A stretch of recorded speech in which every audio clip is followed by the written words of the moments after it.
Bonjour à tous et à toutes, nous sommes très contents de montrer cette nouvelle vidéo. Aujourd'hui on revient avec un nouveau diab test, celui-ci sur un nouveau capteur de glycémie qui est sorti il n'y a pas longtemps. C'est le Freestyle Libre 2. Vous avez sûrement déjà entendu parler du Freestyle Libre 1, vous étiez très nombreux à attendre la sortie du Freestyle Libre 2 qui est sorti en France très récemment, qui est en vente sur internet au prix de 60 €. Et du coup dans cette vidéo on va vous présenter les caractéristiques techniques du Freestyle Libre 2. On va beaucoup le comparer au Freestyle Libre 1 parce qu'il y a beaucoup de modifications, donc on va beaucoup le comparer au 1. D'ailleurs on vous mettra la vidéo juste ici si vous ne l'avez pas déjà vu. Ensuite on vous expliquera un peu l'utilisation que nous on en a fait au quotidien. Et enfin on vous donnera les avantages et les inconvénients que nous on a trouvé en l'utilisant au quotidien.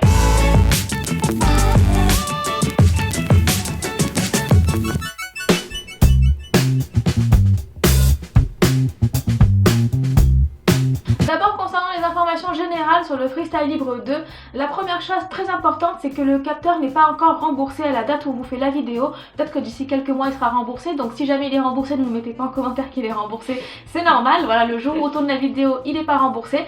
Du coup il coûte 60 € directement sur le site de Freestyle. Vous tapez sur Google Freestyle et vous le trouvez sur le site, il coûte 60 € et il dure 14 jours. Donc quand on reçoit le capteur une fois qu'on l'a commandé sur internet, il se présente de la même forme que le premier, voilà, dans cette petite boîte jaune. Alors le packaging n'a pas réellement changé, on voit que c'est à peu près le même packaging jaune avec le papillon, tout ça c'est pareil. Bon, il y a marqué Freestyle Libre 2 dessus. Par contre la seule petit truc qui a changé c'est que tout est écrit en 3 langues différentes dessus, en français, en allemand et en italien. Donc voilà, c'est juste ça qui change, sinon il n'y a pas grand chose qui a changé. Donc quand on l'ouvre directement on tombe sur le même dispositif que quand on a le lecteur, le Freestyle Libre 1. C'est exactement le même fonctionnement. Donc il y a les deux morceaux, donc le premier où il y a le capteur dessus et le deuxième du coup où il faut enfoncer dedans pour pouvoir amorcer le capteur. Donc on prend la première partie, on aligne bien les deux traits bleus ensemble, on appuie bien et là on voit que le capteur il est amorcé. Il reste plus qu'après à le mettre sur la peau, à enfoncer et puis du coup on voit que le capteur il est mis. Donc c'est très rapide toujours à mettre et c'est de la même manière que le Freestyle Libre 1, ça n'a pas changé. Une fois le capteur posé, on voit que la forme est plutôt identique, oui non c'est la même, exactement la même que celle du Freestyle Libre 1, donc la forme n'a pas changé, l'épaisseur non plus, en fait rien du tout, rien n'a changé. Il est peut-être un peu plus lourd, il me semble qu'on avait vu dans les caractéristiques qu'il était peut-être un peu plus lourd parce qu'il y avait le Bluetooth dedans et donc ça rajoutait un tout petit peu, mais enfin moi, franchement c'est négligeable. Moi je l'ai sur le bras et je trouve qu'il n'est pas du tout différent du 1. Voilà, au niveau de la grosseur, au niveau des stickers, si vous en avez, vous pouvez toujours me coller les mêmes sur le Freestyle Libre 2 sans problème. Ensuite, une fois qu'on l'a posé, il faut l'activer. Vous savez que quand on pose un Freestyle Libre 2, Freestyle Libre ou 1 ou 2, on a 1 heure de calibration entre le moment où on le pose et le moment où on l'utilise pour la première fois. Donc du coup, quand il est posé, il faut le scanner une première fois. Nous, on a utilisé l'application mobile parce que si vous voulez avoir les alertes, il ne faut absolument pas scanner avec le Freestyle Libre 1, en tout cas avec l'appareil du Freestyle Libre 1, il faut exclusivement le scanner avec l'application mobile, que ce soit sur iPhone ou sur Android. Mais quoi qu'il en soit, regardez bien que votre téléphone soit bien compatible avec le capteur pour pouvoir installer l'application. Essayez de l'installer bien avant d'avoir commandé, parce que vous pouvez le faire, donc installez l'appli, voir si elle marche sur votre téléphone avant d'acheter cet appareil. Dès que le capteur est posé, voilà, on le scanne et on a bien sûr 1 heure de calibration. L'application que l'on utilise c'est exactement la même que celle pour le Freestyle Libre 1, elle s'appelle Freestyle Libre Link et c'est exactement la même application. Dès qu'on a scanné pour la première fois le Freestyle Libre 2, on a un petit onglet qui s'affiche qui s'appelle onglet alarme et c'est cet onglet qui va nous permettre de voir la différence entre un Freestyle Libre 1 et un Freestyle Libre 2. C'est bien entendu les alarmes et là on voit que sur cet onglet il y a 3 alarmes différentes. La première c'est alarme glucose bas, alarme glucose haut, ensuite glucose élevé et enfin on a alarme de perte de signal. Quand on va sur l'alarme glucose bas par exemple, on voit qu'on peut déjà choisir de l'activer ou pas, parce qu'il y a des personnes qui ne veulent peut-être pas les activer, notamment quand elles sont je sais pas au travail ou quelque part où elles veulent pas qu'il y ait une sonnerie. Ensuite on peut paramétrer la valeur de glucose, donc à partir de quel moment on veut que le capteur sonne, enfin le téléphone sonne quand le glucose passe en dessous de 2. Donc moi j'ai mis 0,70 pour me prévenir qu'il y a l'hypo qui va arriver mais qui n'est pas encore là. Et ensuite on peut paramétrer la tonalité d'alarme en choisissant une personnalisation ou alors une tonalité standard. Et on a une option aussi qui est sur cet onglet onglet qui permet de contourner le mode ne pas déranger. Voilà, c'est noté comme ça. Vous savez que les téléphones, iPhone, Android, on peut les mettre sur silencieux, on peut les mettre sur ne pas déranger, voilà, des choses comme ça. Et donc là, l'onglet permet aussi de contourner ça, c'est-à-dire qu'on peut proposer au téléphone, même en mode silencieux et même en mode ne pas déranger, de pouvoir sonner quand il y a une hyper ou une hypo. On a bien entendu la même chose sur l'alarme glucose élevé. Par contre, cette fois-ci, on choisit lorsque le glucose passe au-dessus de. Donc moi, j'ai mis au-dessus de 1,80.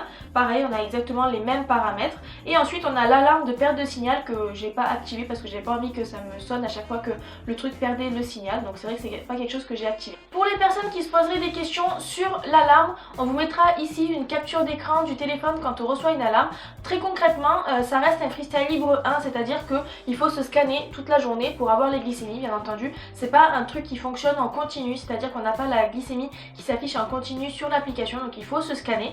Et lorsque l'application est ouverte sur le téléphone et qu'on a posé son téléphone quelque part, qu'on est en train de faire quelque chose et qu'on est en hyper ou en hypo, que la glycémie passe au-dessus ou en dessous de la valeur indiquée dans les paramètres, on a le téléphone qui sonne lorsqu'il est en mode sonnerie et qui ne sonne pas lorsqu'il est en mode silencieux, parce que j'ai choisi de ne pas contourner le mode ne pas déranger. Et on a ensuite une application, une notification qui s'affiche sur l'écran d'accueil et qui indique que le glucose soit est trop élevé, soit est trop bas, et donc demande à la personne de se scanner pour vérifier le taux de glucose. Donc pour les personnes qui se posaient la question, en effet la glycémie ne s'affiche pas directement sur les téléphones, on a la notification qui indique qu'on est en hyper, en hypo. Il faut quand même évidemment se scanner pour avoir la glycémie affichée. Et donc maintenant on va pouvoir vous donner notre avis un petit peu sur l'utilisation au quotidien de cet appareil.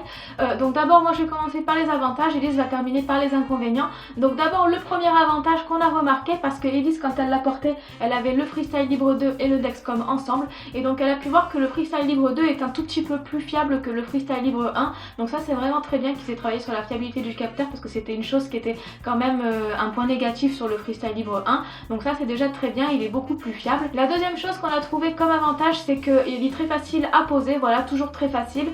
Il se pose de la même manière que le 1, donc c'est très simple et très rapide à installer, il fait pas mal, c'est super bien. La deuxième chose qu'on a trouvé comme avantage, c'est qu'il est toujours très facile à installer, très rapide à poser, donc ça c'est très bien, il faut pas du tout voilà, changer ça parce que c'est très simple et très rapide, donc ça c'est bien, ça reste un avantage.